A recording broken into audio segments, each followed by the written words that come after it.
এবং আশেপাশে এলাকায় আন্দোলনরত নিরীহ নিরস্ত্র ছাত্র জনতার উপর তৎকালীন সরকারের আইন শৃঙ্খলা রক্ষাকারী বাহিনীর সদস্যদের কর্তৃক নিরীহ নিরস্ত্র 6 জন ছাত্র জনতাকে গুলি করে তাদের মধ্যে 5 জনের মৃতদেহ এবং 1 জনকে জীবিত এবং গুরুতর অবস্থায় আগুন দিয়ে পুড়িয়ে দেওয়ার অপরাধ, যা আসামিদের জ্ঞাতসারে সংঘটিত হয়েছে।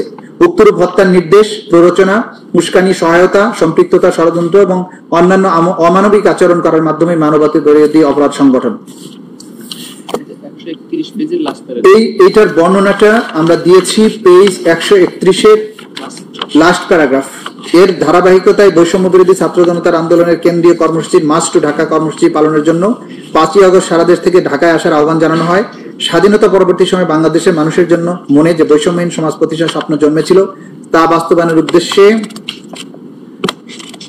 গণতন্ত্র প্রতিষ্ঠার উদ্দেশ্যে মার্চ টু ঢাকা কর্মসূচি পালনের উদ্দেশ্যে বাংলাদেশের প্রতিটি অঞ্চল থেকে নিরীহ, শান্তিপ্রিয় ও মুক্তিকামী মানুষ 5ই আগস্ট ঢাকা অভিমুখে রওনা দেন।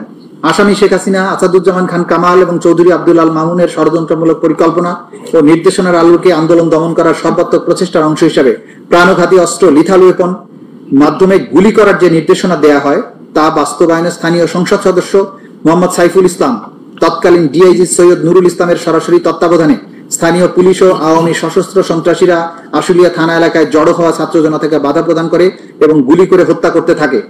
শেখ হাসিনার পতন এবং দেশ ত্যাগের পর মুক্তিকামী ছাত্র জনতা বিজয় উদযাপন করার জন্য রাজপথে নেমে আসলে আসামিদের পূর্বের নির্দেশের ধারাবাহিকতায় আশুলিয়া থানার আশেপাশে পুলিশ এবং আওয়ামী সশস্ত্র সন্ত্রাসীরা রাইফেল, শটগান, এসএমজি সহ নানা ধরনের আগ্নেয়াস্ত্র সজ্জিত হয়ে বিজয় উল্লাসরত সাধারণ ছাত্র জনতাকে বেপরোয়া গুলি করে শহীদ সাজ্জাদ হোসেন সজল, শহীদ আসবুর, শহীদ চান্দিল মাহমুদ সুজয়, শহীদ বাইজিদ বোস্তামি, শহীদ আবুল হোসেন সহ মোট 5 জনকে হত্যা করে এবং 1 জনকে গুলি করে আহত করে। এরপর আনুমানিক বিকাল 4টা থেকে 5টার মধ্যে ওই সমস্ত পুলিশ এবং আওয়ামী সন্ত্রাসীরা শহীদ হওয়া 5 জন যথাক্রমে শহীদ সাজ্জাদ হোসেন সজল, শহীদ আসবুর, শহীদ তানজিল মাহমুদ সুজয়, শহীদ বাইজিদ বোস্তামি, শহীদ আবুল হোসেন সহ মোট 5 জনকে 5 জনের মৃতদেহ এবং 1 জনকে জীবিত ও গুরুতর আহত অবস্থায় একটি প্যাডেল ভ্যানে হাত পা ধরে নিক্ষেপ করে একত্রিত করে। তারপর প্যাডেল ভ্যান থেকে 5 জনের মৃতদেহ এবং 1 জনকে জীবিত ও গুরুতর আহত অবস্থায় আরেকটি পুলিশের পিকআপ ভ্যানে উঠিয়ে উক্ত মৃত এবং জীবিত দেহগুলোকে পেট্রোল ঢেলে আগুন ধরিয়ে দেয়। গুরুতর আহত ব্যক্তিকে হাত পা নাড়াতে দেখলেও নিষ্ঠুর এবং বর্বর পুলিশ তাকে উদ্ধার না করে বা চিকিৎসার ব্যবস্থা না করে আরো জ্বালানি কাঠ আগুনে নিক্ষেপ করে 6 জনকে পুড়িয়ে অঙ্গারে পরিণত করে, যা আসামিদের জ্ঞাতসারে পরিচালিত হয়েছে বলে সহজে অনুমান করা যায়। এহেন কাজের মাধ্যমে আসামিগণ মার্ডার, টর্চার, মৃত ও জীবিত মানুষকে আগুন লাগিয়ে পুড়িয়ে অমানবিক আচরণ করার অপরাধ সমূহ সংগঠনের নির্দেশ, প্ররোচনা, উস্কানি, সহায়তা, সম্পৃক্ততা এবং ষড়যন্ত্রের মাধ্যমে the international crimes tribunals act 1973 32AGH 414243 ধারার মানবতা বিরোধী অপরাধ সংগঠন, যা একই আইনের 20-2 এবং 20-A ধারার অপরাধ ধারায় শাস্তিযোগ্য। যেহেতু জুলাই 2024 বিপ্লব চলাকালে তৎকালীন প্রধানমন্ত্রী আওয়ামী লীগ সভাপতি শেখ হাসিনা, স্বরাষ্ট্রমন্ত্রী আসাদুজ্জামান খান কামাল, আইজিপি চৌধুরী আব্দুল আল মামুন, তার মন্ত্রিপরিষদের সদস্যবৃন্দ, সংসদ সদস্যবৃন্দ, আওয়ামী লীগ, যুবলীগ, ছাত্রলীগ, তাদের অঙ্গ সংগঠন এবং 14 দলীয় জোটের নেতৃবৃন্দ তৎকালীন আইন শৃঙ্খলা বাহিনীর ব্যক্তিগতভাবে, দলগতভাবে দেশব্যাপী নিরস্ত্র মানুষের উপর আক্রমণের মাধ্যমে যে মানবতা বিরোধী অপরাধ সংগঠন করে তা দেশি বিদেশি পত্রপত্রিকা, গণমাধ্যম, ইলেকট্রনিক ও প্রিন্ট মিডিয়ার মাধ্যমে ব্যাপকভাবে প্রচারিত হয়েছে এবং হচ্ছে, যা বাংলাদেশের জনগণ সহ আন্তর্জাতিক পরিমণ্ডলে সর্বজন বিদিত। তদুপরি উক্ত অপরাধসমূহ জাতিসংঘ সহ বিভিন্ন আন্তর্জাতিক সংস্থা কর্তৃক অনুসন্ধানে প্রমাণিত। উপরোক্ত অপরাধসমূহ কমন নলেজ ও জুডিশিয়াল নোটিশ হিসেবে গ্রহণ করার এখতিয়ার ইন্টারন্যাশনাল ক্রাইমস ট্রাইব্যুনালস অ্যাক্ট 1973-এর 19-3 ধারার অধীনে আন্তর্জাতিক অপরাধ ট্রাইব্যুনালের রয়েছে।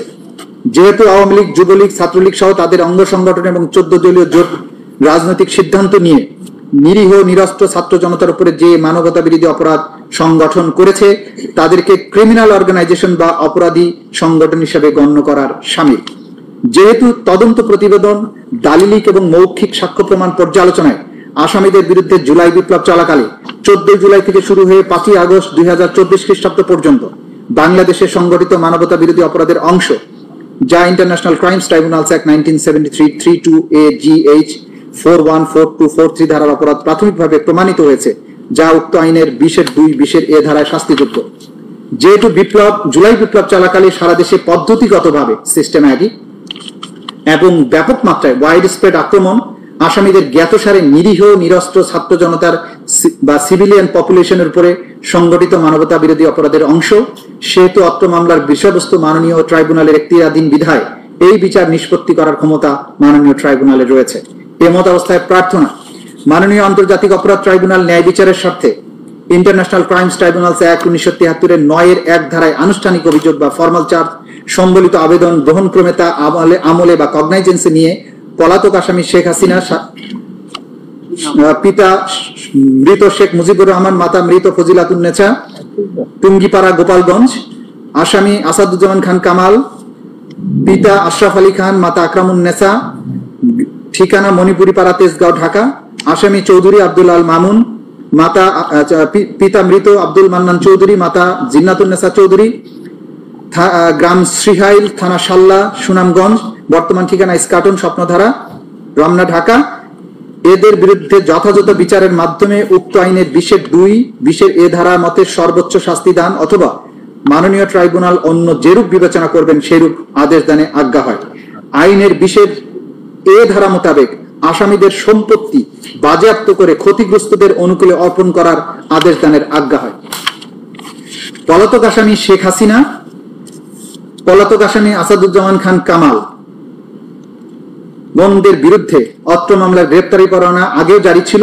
নতুন করে যেহেতু মামলা আইসিটিবিডি কেস হিসেবে আজকে এখানে রেকর্ডেড হবে, তাদের বিরুদ্ধে নতুন করে গ্রেপ্তারি পরোয়ানা জারির জন্য আদেশ প্রদানের প্রার্থনা করছি। হাজতি আসামি চৌধুরী আব্দুল আল মামুন ঢাকার বিরুদ্ধে প্রোডাকশন ওয়ারেন্টি সুপূর্বক অত্র মামলায় গ্রেপ্তার দেখানোর আদেশ দানের জন্য আমরা প্রার্থনা করছি। 2024 সালের জুলাই বিপ্লব চলাকালীন সময়ে সংগঠিত অপরাধ এবং অত্র আবেদন পত্রের সাথে সংযুক্ত দালিলিক প্রমাণপত্রের তথ্যপাত্র সমূহ সংশ্লিষ্ট অন্যান্য প্রাসঙ্গিক তথ্য প্রমাণাদি এই আইনের 1903 ধারার অধীনে কমন নলেজ এবং জুডিশিয়াল নোটিশ হিসেবে গ্রহণেরও প্রার্থনা করছি। মাননীয় ট্রাইব্যুনাল ন্যায় বিচারের স্বার্থে অন্য যেরূপ বিবেচনা করে সেরূপ আদেশ দানেরও প্রার্থনা করছি। Much applied. List of witnesses দিয়েছেন? জি ম্যাডাম, আমরা সিজার লিস্ট আমরা যেগুলো দিয়েছি এখানে সেটা হচ্ছে যে ফর্মাল চার্জের বাইরে সাক্ষী লিস্ট অফ উইটনেস দিয়েছি 81 জনের, তথ্যসূত্র দিয়েছি আমরা 5 খণ্ডে 2018 পৃষ্ঠার, জব্দ তালিকা এবং দালিলিক প্রমাণ দিয়েছি 8 ভলিউমে 4005 পৃষ্ঠায়, শহীদদের তালিকা দিয়েছি আমরা 10 খণ্ডে, সেখানে মোট পেজ হচ্ছে 8747 পৃষ্ঠা।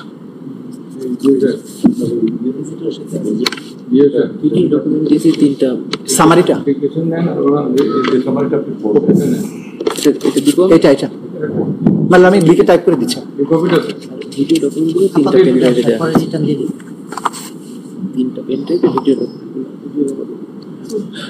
আর যে সমস্ত ভিডিও এবং অডিও ডকুমেন্টস আসে সেগুলো আমরা যথাযথ প্রক্রিয়ায় দাখিল করেছি, পেন ড্রাইভের মাধ্যমে, সিডির মাধ্যমে সেগুলো আমরা দাখিল করেছি, যেগুলো আদালতে আমরা এখানে প্লে করে, যেহেতু ডিজিটাল এভিডেন্স এখানে প্রদর্শন করা যাবে, সেগুলো আমরা প্রদর্শনের ব্যবস্থা করে সবকিছু ট্রাইব্যুনালে আমরা জমা দিয়েছি। এবং আলামত সমূহ যে বুলেটস, পিলেটস, রক্তমাখা জামা কাপড় যা কিছু আছে সবকিছু আমরা নিয়ে এসেছি, সবকিছুই আদালতে উপস্থাপন করা হবে। আপনি সাবমিট করেছেন report of investigation, yes ma'am, seizure list, seize materials, আর seizure list and documentary evidence, material, documentary evidence.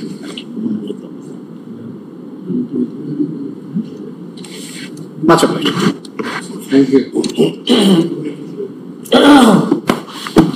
Delighted Chief Prosecutor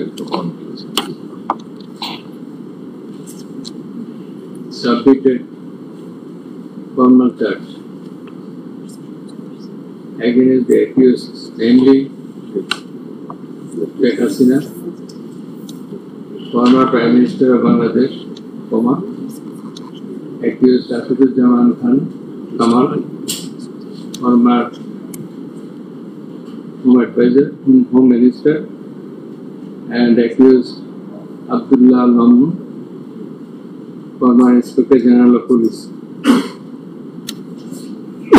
Amongst the accused, all the accused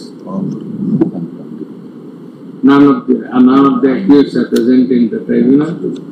Since today is not fixed for their appearance.